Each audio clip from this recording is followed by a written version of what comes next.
Saudara terkasih, satu persembahan khusus buat Bunda Maria mengingatkan kita untuk terus mengingat sejarah perkembangan umat Kristiani di dunia. Kali ini kita akan berbicara Bunda Maria menyelamatkan umat Kristen Mesir dari ancaman pembunuhan. Luar biasa peran Bunda Maria saat itu. Kisahnya sekitar abad ke-10 Masehi, Mesir di bawah kekuasaan kekhalifaan yang dipimpin oleh seorang khalifah bernama Al-Mu'iz, di mana Al-Mu'iz ini ingin mengislamkan semua umat Kristen Mesir. Maka salah satu caranya supaya gampang dia menjalankan misinya, maka dia memanggil pimpinan gereja Katolik Koptik atau Ortodoks yang jabatannya setara dengan Paus di Vatikan Roma. Cuma pimpinan gereja Kristen Koptik atau Ortodoks berpusat di Alexandria, bernama Abraham, Patriark Abraham. Dan kepada Paus atau Patriark Abraham, Al-Mu'iz mengatakan bahwa dalam Injil Matius pasal 17 ayat 20 yang berbunyi, ia berkata kepada mereka, "Karena kamu kurang percaya, sebab aku berkata kepadamu, sesungguhnya sekiranya kamu mempunyai iman sebesar biji sesawi saja, kamu dapat berkata kepada gunung ini, pindah dari tempat ini ke sana, maka gunung ini akan pindah dan tak ada yang mustahil bagimu." Berpedoman pada perkataan Yesus dalam Injil Matius ini, maka Al-Mu'iz menjalankan aksinya. Dia menyuruh pimpinan gereja Koptik atau gereja Ortodoks, Patriark Abraham, untuk membuktikan kebenaran ini. Maka sang patriark dihadapkan dilema yang cukup sulit.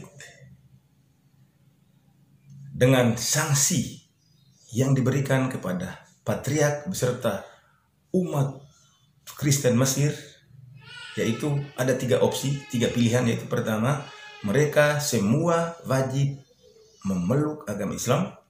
Yang kedua, apabila menolak memeluk agama Islam, mereka diusir dari tanah Mesir. Dan yang ketiga, apabila menolak kedua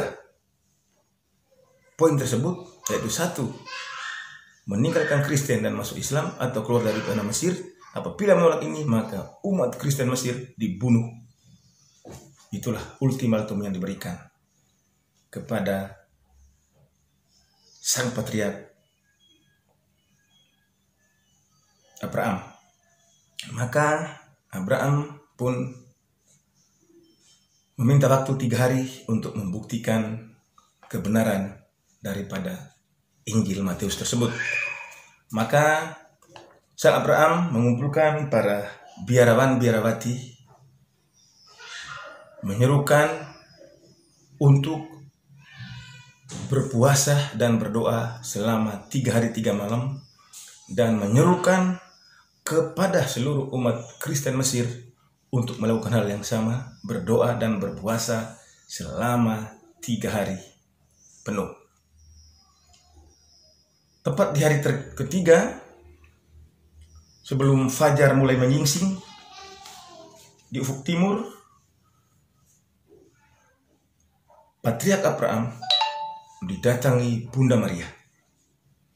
Dan Bunda Maria menyarankan yang dapat menyelesaikan misi ini hanyalah seorang penyamak kulit yang tinggal di jembatan besi.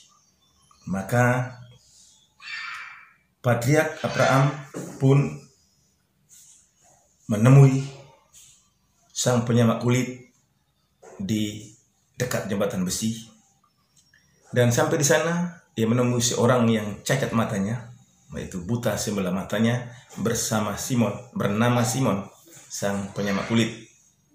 Kepada Simon, Patriark Abraham menceritakan apa yang dialaminya, dan Simon merasa dirinya tidak layak untuk mendapat ini, untuk menerima mandat ini, karena Simon beranggap dirinya orang berdosa, di mana Simon ini pernah mencongkel sebelah matanya karena tanpa sengaja ia melihat betis seorang wanita yang datang ke tokonya. Maka sebagai seorang yang taat kepada ajaran Alkitab, kitab suci Injil, maka ia mencongkel sebelah matanya, maka matanya sebelah buta. Namun Patriark Abraham tetap meyakinkan kepada Simon tentang apa yang dia terima pesan dari Bunda Maria, dan mati hidupnya umat Kristiani di Mesir terletak pada tangannya. Maka tiba-tiba Simon mendapat kekuatan yang luar biasa, dan ia sanggup menyelesaikan misi ini. Namun Simon mempunyai satu permintaan kepada Patriark Abraham, kepada Paus Abraham, bahwa apabila misi ini diselesaikan, maka rahasia ini tidak boleh diceritakan kepada siapapun sampai saya meninggal dunia, sampai Simon meninggal dunia. Maka bergegaslah Patriark Abraham menemui sang Khalifah Al-Mu'iz untuk menyelesaikan misinya. Maka mereka berdiri saling berhadapan di dua sisi gunung. Patriark Abraham bersama umat Kristen, dan sebelah sisi yang sebelahnya adalah Al-Mu'iz bersama rombongannya. Maka mulailah Patriark Abraham berdoa, diawali dengan sakramen Maha Kudus. Lalu berkumandanglah Kyrie eleison, Kyrie eleison, yang artinya Tuhan kasihanilah kami, Tuhan kasihanilah kami. Kyrie eleison diucapkan sebanyak 400 kali, 100 menghadap timur, 100 kali menghadap barat, 100 kali menghadap utara, dan 100 kali menghadap selatan.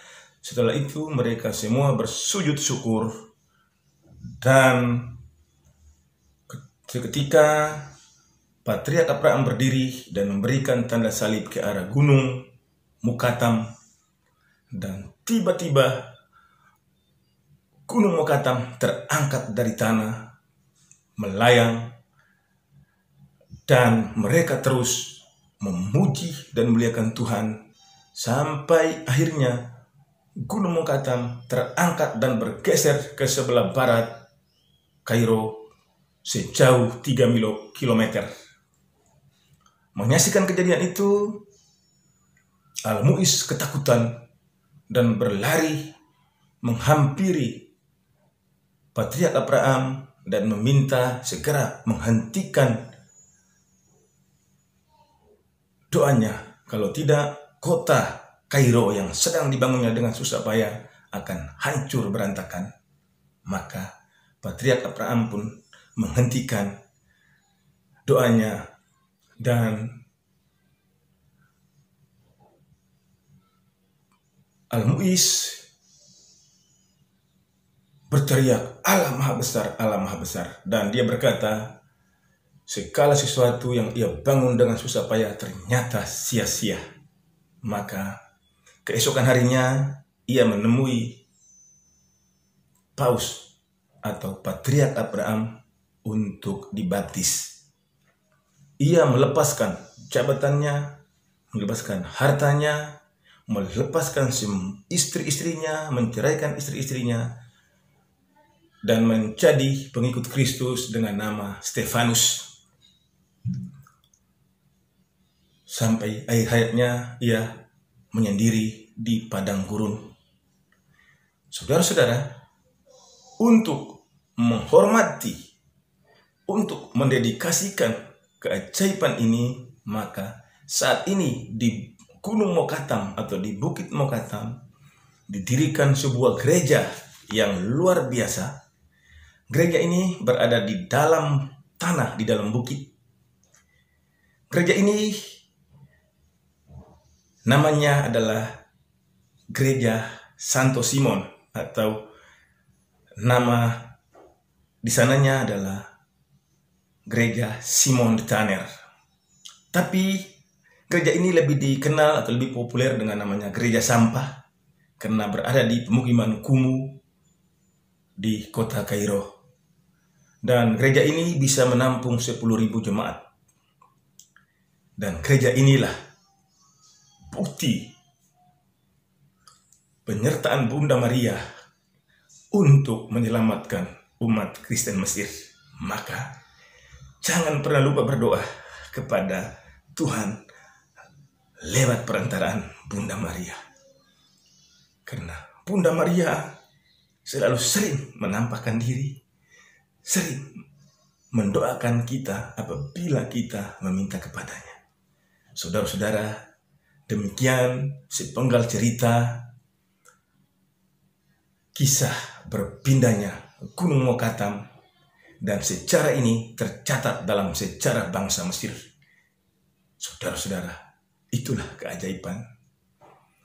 Apabila Bapak Ibu merasa video ini penjelasan bermanfaat, tolong bantu like, subscribe, share video ini, akan makin banyak orang mengenal Bunda Maria, makin banyak orang mengenal keajaiban-keajaiban tentang Tuhan kita Yesus Kristus.